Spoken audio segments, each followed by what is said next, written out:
Level 1. The kid behind the wheel. You are 16 years old. You are not supposed to be doing this. You are supposed to be revising for exams, complaining about homework, sleeping until noon on Saturdays. That life ended 4 months ago, quietly in a hospital corridor where a doctor explained to your mother in a low voice why your father would not be coming home. You downloaded a driving app on a Thursday night using your cousin's account, his name, his license, his photo. Your mother was asleep on the couch with the bills still in her lap. Rent was due in 6 days. You filled in the details at the kitchen table in the dark, with the glow of the screen on your face. 2 days later, the account was active. You sat in your cousin's old car for a full 9 minutes before you accepted your first ride. The passenger was a man going 5 minutes to a petrol station. He looked at you twice but said nothing about your age. The app paid $3.20.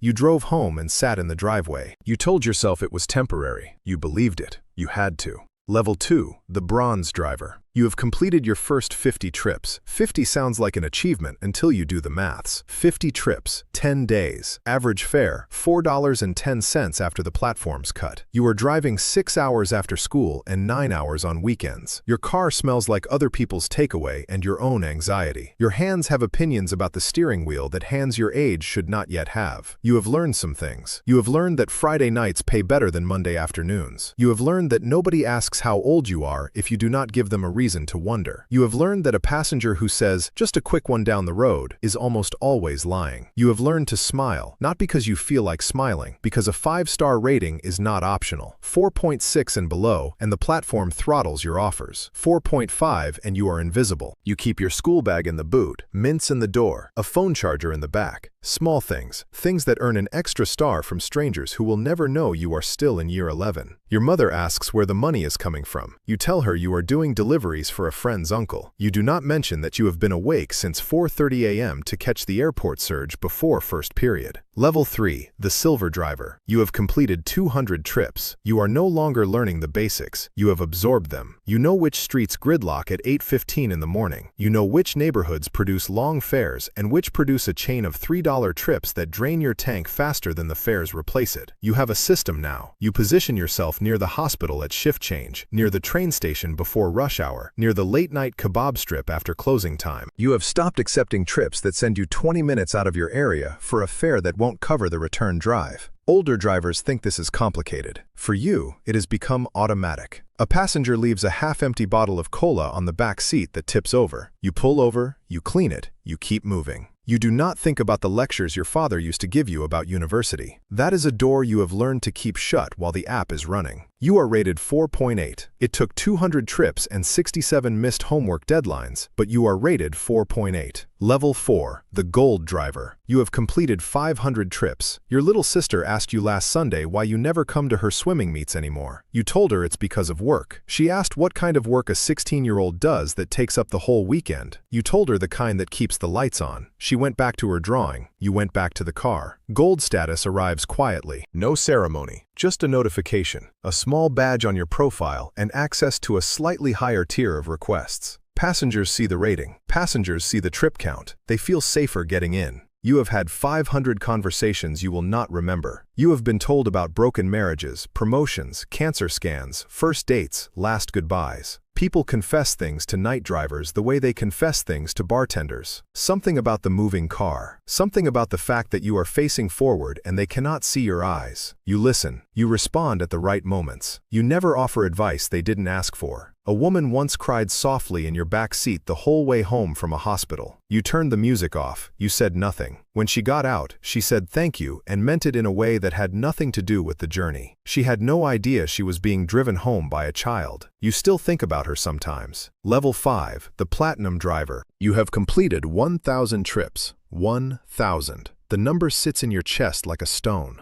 You are now 17. You have put 41,000 kilometers on a car that is technically still your cousin's. You have spent more time with strangers than with your own classmates. You have eaten more service station sandwiches than you care to count. But something has shifted. Platinum status opens a door. priority queue during surge hours, preferred status on business account requests, executives, consultants, airport transfers at fixed elevated rates, clean passengers, polite passengers, passengers who tip. Your weekly earnings have climbed. Not dramatically, not life-changing, but enough. Enough to pay the rent without your mother flinching every time her phone rings. Enough to stop counting coins in the supermarket aisle. Enough that your mother stopped having the look, the one she tried to hide, the one that said she was doing calculations you weren't supposed to see. You sit in the car after your 1,000th trip. The notification pops. Platinum. You stare at it. Then you accept the next ride. Level 6, the Diamond Driver. You have completed 2,000 trips. You are now 18, legally old enough to drive under your own name at last, and the account has quietly transitioned to yours. Diamond status is not given, it is accumulated, trip by trip, rating by rating, cancellation rate kept below 2%, every 5-star tap, every quiet mile. The app now shows your face and your stats to premium passengers before they book. They choose you specifically. You have regulars now, a solicitor named Felix who takes the same route every Thursday morning and speaks exactly 3 sentences the entire journey, always concluding with a tip of $5. An elderly woman named Beatrice who books you for her hospital appointments because she trusts that you will wait if she's running late. You wait. You have become, without meaning to, a reliable presence in other people's lives. A fixed point, something dependable in their mornings. Your former classmates from school don't know what you do now. You didn't tell them. Not shame exactly, something more complicated. A private agreement with yourself that this chapter does not require their commentary. What they would not understand is this. There is a kind of dignity in being needed, in showing up, in being the person who does not let people down. That is not nothing. Level 7, the Uber Pro Driver. You have maintained a 4.9 rating across 3,000 trips. Uber Pro is the system's acknowledgement that you are no longer just a kid behind a wheel. You are infrastructure. The benefits are real now. Free vehicle inspections, discounted servicing, access to the platform's rental partners at reduced rates, priority airport permits, and the one that matters most, a higher earnings multiplier on surge pricing. When the city pays double, you earn double plus. You have restructured your week with the precision of a shift manager. You know the exact hours when demand outstrips supply. You know which postcode boundaries matter during festival weekends. You know which hospital has the longest visitor hours and therefore the latest taxi demand. You have also started helping other new drivers. They sometimes message through the forum asking questions. Which zones? Which hours? How do you keep your rating up? You answer them the way no one answered you. Not with everything, just with enough. The lessons that can't be read in the help section. Your little sister is 11 now. She asked you once how many people you have driven. You told her 3,000. She looked at you the way children look at something that suddenly seems bigger than they thought. Level 8, the Top Driver. You have completed 5,000 trips. The app sends you a notification with the words, "You are in the top 1% of drivers in your region." You read it 3 times. You think about the boy who sat in the driveway 4 years ago and could not make himself accept a ride for 9 full minutes. You think about the hospital corridor and the low voice. Top Driver status brings the platform's highest tier benefits: first access to new earnings features, a dedicated support line, expedited dispute resolution. Your acceptance rate has become almost irrelevant because the algorithm feeds you priority requests before it offers them to anyone else. You are the system's first choice. There is a moment, one evening, stuck in traffic on the ring road, the sun going flat and orange across the lanes. Your passenger asleep in the back, the radio off, the world quiet. There is a moment where something lifts. Not happiness exactly, something quieter than that. An understanding that you did not break. That you were 16 and the world dropped on your shoulders and you did not break. That your family has a life. That your sister will go to whatever school she wants. That your mother has stopped doing the calculations. You did that in a car alone.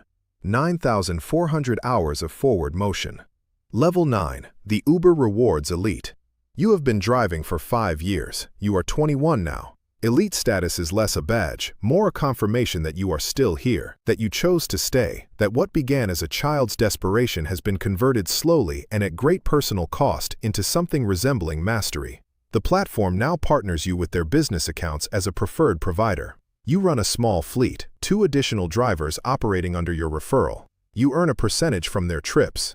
The mathematics of this are not complicated, but they took time to reach. You are no longer simply a driver. You are, by any honest measure, a small business owner before most people your age have finished university. Your mother said that to a neighbor at the front gate. "My son runs a transport business." You heard it from the hallway and said nothing. But you held on to it. There is a driver on your referral roster named Tariq. He is 19. His father walked out 8 months ago. He messages you the way someone messages a person who has been through the same thing. Which zones? Which hours? How do you keep going when the rating drops and the surges don't come and the car needs servicing and the week is short and you are too young to be doing this? You answer him the way you wish someone had answered you. All of it, honestly, without shortcuts. Level 10, the end of the road. You are 28 years old. You have driven for 12 years. You have completed 16,840 trips. You sold the fleet 14 months ago. You kept one car, habit, mostly. Comfort, the familiar weight of the seat, the particular silence of an empty cab between fares. You still drive 2 days a week, not for the money anymore, for the thing you cannot quite name. The forward motion, the listening, the being useful to someone who needs to get somewhere. Your sister graduated last summer. She is working now in a city 4 hours away. She called you on her first day. She said, "I'm nervous." You said, "Good, nervous means it matters." It was the same thing your father used to say. She laughed and did not know. The conversation lasted 4 minutes. It was enough. There is a review on your profile, posted 3 years ago from a passenger you barely remember, a man named Oliver. The review says, "Best driver I've ever had. Didn't say a word the whole journey, but I felt less alone." You have never deleted it. On your last long shift, you park the car outside your mother's house and sit in the driver's seat for a while. The engine off, the app closed. You think about all of them. The man going to the petrol station who looked at you twice. The woman crying on the way home from the hospital. Felix and his 3 sentences. Beatrice and her appointments. Tariq and his questions. You think about the boy in the kitchen in the dark, filling in his cousin's details on a Thursday night. He had no idea what he was starting. You close your eyes. The road goes quiet.